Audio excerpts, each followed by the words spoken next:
Hello friends, నమస్తే. నేను Lakshmi. Welcome to my channel తోటమాలి. ఈరోజు మనము మనిషి మనుగడకు అవసరమైన ప్రాణవాయువునిచ్చే ఒక మొక్క గురించి తెలుసుకుందాము. ఇంకా ఈ మొక్కను కటింగ్స్ ద్వారా అంటే ఆకులను కట్ చేయటం ద్వారా ఏ విధంగా పెంచుకోవచ్చు, ఈ మొక్కకు అవసరమైన సాయిల్ మిక్స్ ఇవన్నీ కూడా తెలుసుకుందాము. ఈరోజు నేను చూపిస్తున్న ఈ మొక్క కేవలం డెకరేటివ్ ప్లాంట్గానే కాదండి, జీవాన్నిచ్చే మొక్కగా కూడా మనం చూడొచ్చు. అంటే లైఫ్ గివింగ్ ప్లాంట్ అని అనవచ్చు.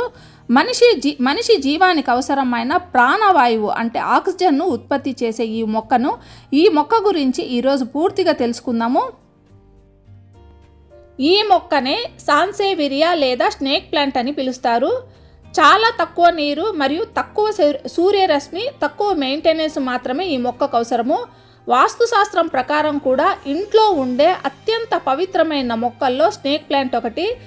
నాసా రికమెండ్ చేసిన ఇండోర్ ఎయిర్ ప్యూరిఫైయింగ్ ప్లాంట్స్లో స్నేక్ ప్లాంట్ ఒకటి. సెన్సివేరియా లేదా స్నేక్ ప్లాంట్ ఇంట్లో ఉంటే ఆక్సిజన్ ఫ్యాక్టరీ ఇంట్లో ఉన్నట్లే ఇంట్లో ఆక్సిజన్ కొరత ఏర్పడదు. మనకు ఆక్సిజన్ను ఇవ్వటంతో పాటు ఇంట్లో ఉండే బెంజైన్, ఫార్మల్డిహైడ్, వోలాటైల్ గ్యాసెస్ ఇలాంటివన్నింటినీ కూడా ఇది పీల్చేసుకుంటుంది, అంటే అబ్జర్వ్ చేసేసుకుంటుంది.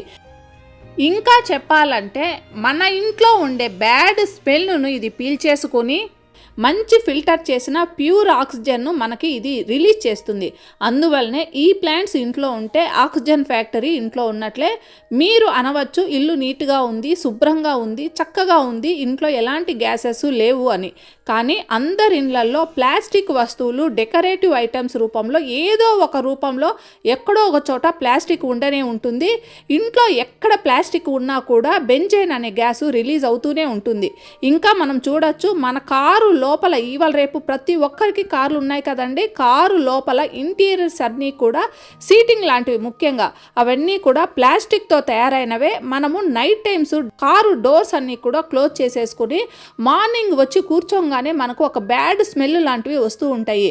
మనము వెంటనే డోర్స్ అన్ని క్లోజ్ చేయకుండా ఓపెన్ చేసి ఉంటే ఈ గ్యాసెస్ అన్నీ కూడా బయటకు వెళ్ళిపోతాయి.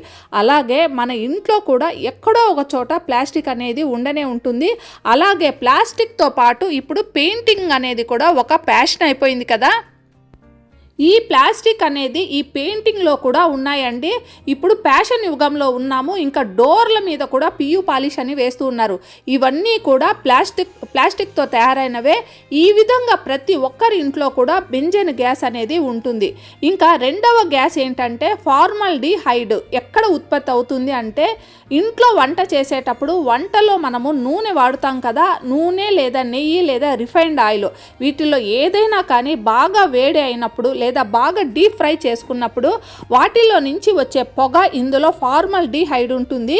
మీరు గమనించే ఉంటారు, మనము ఎగ్జాస్టింగ్ ఫ్యాన్లో ఎంత బంకగా అతుక్కొని ఉండే జిగురు లాంటిది ఉంటుంది కదా, వాటిని క్లీన్ చేసేటప్పుడు కూడా మనము చూసే ఉంటాము. వదిలించుకోవటం ఆ జిగురుని అనేది చాలా కష్టం.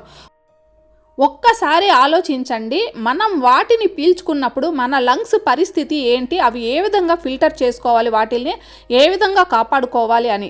ఈ ఫిల్టర్ చేసే పనులన్నీ కూడా ఈ మొక్కలు చేస్తాయండి. దానికి బదులుగా అంటే ఫిల్టర్ చేసి దానికి బదులుగా మనకు 24 గంటల పాటు మంచి ఆక్సిజన్ను ఇస్తాయి. ఇక వెరైటీస్ విషయానికి వస్తే ఇవి చాలా వెరైటీస్ ఉన్నాయండి. పొడవుగా ఉండే వాటిల్లోనే 4-5 వెరైటీస్ ఉన్నాయి. ఇక డ్రాప్ వెరైటీస్ అని చిన్న వెరైటీస్ ఉంటాయి, వాటిల్లో కూడా చాలా వెరైటీస్ ఉంటాయి. మన దగ్గర ఎన్ని వెరైటీస్ ఉన్నా అన్నీ ఒకేలాగా పనిచేస్తాయండి. అంటే పొడవుగా ఉన్నవి బాగా పనిచేస్తాయి, పొట్టుగా ఉన్నవి సరిగ్గా పనిచేయవని కాదు, అన్నీ కూడా ఒకే రకమైన ఆక్సిజన్ లెవెల్స్ను ఇవి ప్రొడ్యూస్ చేస్తూ ఉంటాయి. సో మనము పొడవు వెరైటీస్ను హాలు, బెడ్రూమ్స్లో అలా పెట్టుకున్నప్పుడు ఈ చిన్న వెరైటీస్ పొట్టిగా ఉండే ఈ వెరైటీస్ను మనము బాత్రూమ్స్లో అలా పెట్టుకోవడానికి చాలా కన్వీనియంట్గా ఉంటుంది. ఇప్పుడు ఇక వీటిని ప్రాపగేషన్ ఏ విధంగా చేసుకోవాలో తెలుసుకుందామండి. నర్సరీల్లో వీటి కొనాలంటే వీటి రేట్లు చిన్న వెరైటీసే కూడా 100ల్లో ఉంటాయి. ఇంకా హైట్ బాగా ఉండేది వేలల్లో ఉంటాయండి. కాకపోతే వీటిని ఒక్క చిన్న ఆకు ద్వారా కూడా మనము ప్రాపగేట్ చేసుకోవచ్చు. మనము వీటిని ప్రాపగేట్ చేసుకోవాలంటే మనము ఒక చిన్న ఆకును ఎక్కడైనా సంపాదిస్తే చాలు. కాకపోతే వాటిని సంపాదించే ముందు మనము ఆకులు అనేటివి బాగా మెచ్యూర్డ్ ప్లాంట్ తీసుకోండి. ఇలా లేతగా ఉన్న ఆకులు తీసుకోకండి, మెచ్యూరిటీ ఉన్న ఆకు ఆకు తీసుకుంటే మనకు తెలిసిపోతుంది. మనం ఆకు చూడంగానే ఇది ఇప్పుడే అంటే లేతగా ఉంది, ఇది బాగా మెచ్యూరిటీగా ఉంది అనేది మనకు చూడంగానే తెలిసిపోతుంది. బాగా ముదురుగా ఉన్న ఆకులు బాగా మెచ్యూరిటీ ఉంటాయి, లేతగా ఉన్న ఆకులని అంటే ఫ్రెష్ ఆకులని అర్థం అనమాట. ఇలా బాగా ముదురుగా ఉన్న ఆకులను తీసుకొని వాటి ద్వారా మనము వందల కొద్ది మొక్కల్ని తయారు చేసుకోవచ్చండి. ఇక ప్రాపగేషన్ చేసుకోవటానికి మనకు పెద్ద పెద్ద కంటైనర్స్ అయితే అవసరం లేదండి. చిన్న కంటైనర్స్ వెడల్పు ఉంటే సరిపోతుంది. మనకు హైట్ అవసరం లేదు. ఇది చూసారా, పుడక అంటారు. కన్స్ట్రక్షన్లో వాడే పాడైపోయిన పుడకలో ఇసుక వేసి దాంట్లో ఒక 4-5 ఆకులు పెట్టేశానండి. చూడండి ఇప్పుడు ఎంత చక్కగా పెరిగిపోయినాయో, ఎన్ని వచ్చేసాయో అసలు మనం కౌంట్ చేయలేమండి, అన్నీ వచ్చేసాయి. ఇవి ఏం చేస్తామంటే మనము ఏదైనా పుట్టినరోజులకు కానీ ఎవరైనా ఇంటికి వచ్చినప్పుడు కానీ మనము గిఫ్ట్ ఇవ్వాలనుకుంటే ఇలాంటివన్నీ కూడా మనం తయారు చేసి పెట్టుకొని ఒక చిన్న వాటిల్లో పెట్టేసి మనము గిఫ్ట్ ఇవ్వచ్చు. సో ప్రాపగేషన్ చేసుకోవటానికి మనకు వెడల్పు ఉంటే సరిపోతుంది కానీ లోతు అవసరం లేదు కదా. సో ఇలాంటివి కూడా మనం వాడుకోవచ్చు. ఇంకా కంపల్సరీ హోల్స్, డ్రైనేజ్ హోల్స్ అయితే ఉండాలి. దానికి ఇట్లా కవర్ చేసుకున్న తర్వాత ఇసుక వేసేయాలండి. మనకి ఇసుక అనేది కన్స్ట్రక్షన్లో యూజ్ చేస్తాం కదా, వాటిల్ని ఈ విధంగా పరిచేసుకోవాలి. ఇప్పుడు మనము ఒక ముదురు ఆకును తీసుకున్నాం కదా, ఆ ముదురు ఆకును పొడవుగా ఆ విధంగానే నాటేసుకోకూడదు. ఎందుకంటే పొడవుగా ఉన్నప్పుడు ఈ గాలి వాన లాంటివి లేదా బాగా గాలి వీచినప్పుడు అటు ఇటు కదులుతూ ఉంటాయి కదా. సో ప్రాపగేషన్ అనేది అవ్వటానికి చాలా అసాధ్యం అనమాట. అంటే వీలవ్వదు. మనకు మొక్క అనేది ఇప్పుడు నాటిన తర్వాత ఇట్లా ప్రాపగేషన్ చేసుకునేటప్పుడు గాలికి అటు ఇటు కదులుతూ ఉంటే ప్రాపగేషన్ అవ్వదు. అందువల్ల మనము వీటిని చిన్న పీసులుగా కట్ చేసుకోవాలి. ఒక 4-5 ఇంచెస్ లేదా 6-7 ఇంచెస్ ఉంటే సరిపోతుంది. కట్ చేసుకునేటప్పుడు ఆ కటింగ్స్ని కూడా కింద వైపు ఉండే కటింగ్స్ కిందికి వచ్చేటట్లు ముందుగానే చూసుకోండి. కట్ చేసేసి గుంపులో కలిపేసిన తర్వాత ఏది కింద వైపుకి వస్తుంది, ఏది పై వైపుకి వస్తుంది అనే విషయంలో మనము కొంచెం కన్ఫ్యూజ్ అవుతాము. అందువల్ల ముందుగానే వాటిల్ని కింద వైపు ఉండేది కిందికి వచ్చేటట్లు పెట్టుకొని తర్వాత అలవీరా జెల్ నేను యూస్ చేస్తున్నానండి. మీ దగ్గర అలవీరా ఉంటే అలవీరా వాడుకోండి, లేదంటే రూటింగ్ హార్మోన్స్ ఉన్నా కూడా అవి కూడా యూజ్ చేసుకోవచ్చు. ఈ విధంగా అలవీరా అంతా కూడా కింద వైపు ఉన్న భాగానికి అంతా బాగా ఇలా పూసేసిన తర్వాత ఇంకా మట్టిలో బాగా కప్పేసేయండి, మట్టిలో నాటేసేయండి. ఒక 1 ఇంచ్ వరకు మట్టిలోకి వెళ్ళేటట్లు చేసిన తర్వాత ఇంకా అంతే అండి. ఇంకా చాలా చక్కగా 1.5 month 2 months అంతా చాలా చక్కగా ఇవన్నీ కూడా పక్క నుంచి చిన్న మొక్కలు చిన్న పిలకలు రావటం అయితే మనము చూడొచ్చు. తరువాత 1.5 month 2 months తర్వాత వచ్చిన ఆ పిలకలను కూడా మనము తీసేయకుండా అలానే మనం ఈ కంటైనర్లో వదిలేస్తే ఇంకా కొన్ని నెలలకంతా మొత్తం కంటైనర్ కూడా అంతా కూడా ఈ విధంగా కిక్కిరిసిపోయినట్లు మొక్కలు వచ్చేస్తాయండి. నేను ఈ విధంగా కంటైనర్లో వచ్చిన పిలకలను తీయకుండా అందులోనే వదిలేశాక ఒక పిలక నుంచి మళ్ళీ పక్క నుంచి 4-5 పిలకలు రావటము, అందులో నుంచి మళ్ళీ పక్క నుంచి పిలకలు రావటం, ఇలా కంటైనర్ మొత్తం అంతా నిండిపోతుంది. ఇప్పుడు ఇలాంటి పిలకల్ని మనము తీసుకొని మనకి కావలసిన వాళ్లకు మనము గిఫ్ట్గా ఇచ్చుకోవచ్చు. లేదా మన ఇంట్లోనే అన్ని మూలలండి, ఒక్క రూమ్లో కాదు అన్ని మూలల్లో మనం పెట్టుకోవచ్చు. బెడ్రూమ్లో, బాత్రూంలో, హాల్లో, ఇంకా అన్నిట్లో, ముఖ్యంగా కిచెన్లో కూడా వీటిని పెట్టుకోవచ్చు. ఈ విధంగా మనము ప్రాపగేషన్ చేసుకోవచ్చు.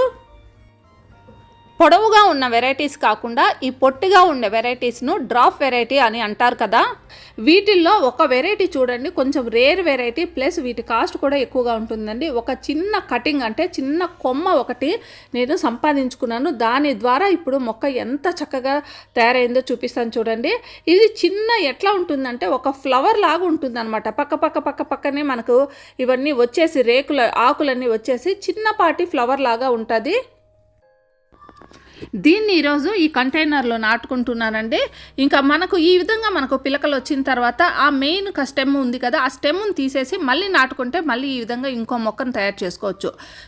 సో ఈరోజు వీడియోలో మనిషి మనుగడకు అవసరమైన ప్రాణవాయువు ఆక్సిజన్ను ఉత్పత్తి చేసే సన్సెర్వేరియా లేదా స్నేక్ ప్లాంట్ గురించి మీకు తెలియజేశాను కదా. వాస్తు ప్రకారం కూడా ఈ ఇంట్లో మనము పెట్టుకోవాల్సిన మొక్కలు ఇది ఒకటండి. ప్రతి ఒక్కరికి అంటే ఇంట్లో ఒక మనిషికి 1 లేదా 2 ప్లాంట్స్ లెక్కన ఎంతమంది ఉంటే అన్ని ప్లాంట్స్ ఇవి పెట్టుకోవాలి. ఈ విధంగా పెట్టుకున్న తర్వాత ఇంకా ఇంట్లో కూడా మంచి ఆక్సిజన్ మనము పీల్చుకోవచ్చు. ఈరోజు వీడియో మీకు అందరికీ నచ్చిందని నేను ఆశిస్తున్నాను. నచ్చితే ఒక లైక్, కామెంట్ ఇవ్వండి. మళ్ళీ మరో మంచి వీడియోతో మీ ముందుకు వస్తాను. అంతవరకు హ్యాపీ గార్డెనింగ్. Bye bye.